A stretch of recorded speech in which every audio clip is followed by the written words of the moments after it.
بسم الله الحمد لله والصلاة والسلام على رسول الله وعلى آله وصحبه ومن والاه.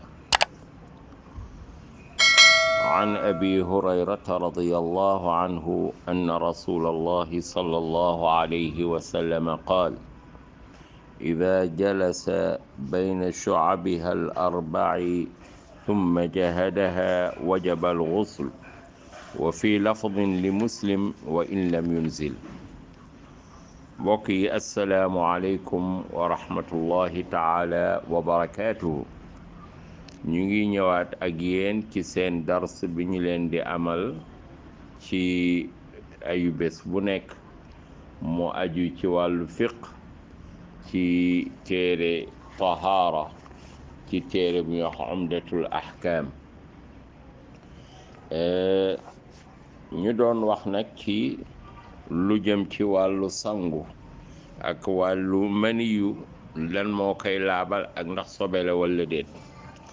xadiisu tey bii nag nga xamee ne xadiisu abu hurayrata radiyallahu anhu mu ni yonent bi sallallahu alayhi wa sallam nee na góor saa yu toogee ci kaw jigéen ba sëy ak moom, nee na mujarrad mu sëy ak moom rekk sangu war na donte sax génnewul maniyu. moo tax mu ne ida jalasa su toogee moom waa ji bayna shu'abiha al arbaa ci diggante ñeenti cëru ndaw si, summa jahadaha mu jëflante ak moom, wajabal xuslu sangu war na. muslim yokku ca ni wa in lam yunzil donte sax wàccewul maniyu, nee na sangu war na ko.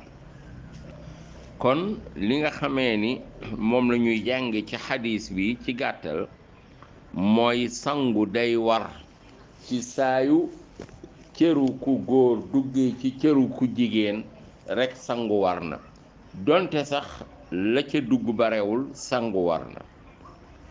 waaye itam donte sax génnewul maniyu sangu war na ci.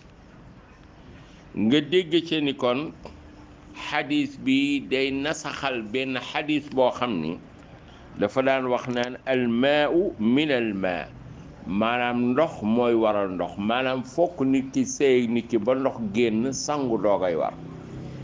waaye xadis bi day wane ni donte sax ndox génnul maanaam sangu war na ci li nga xamee ni moom la ñu jànge ci xadis bi mooy ñaari jàngat yooyu.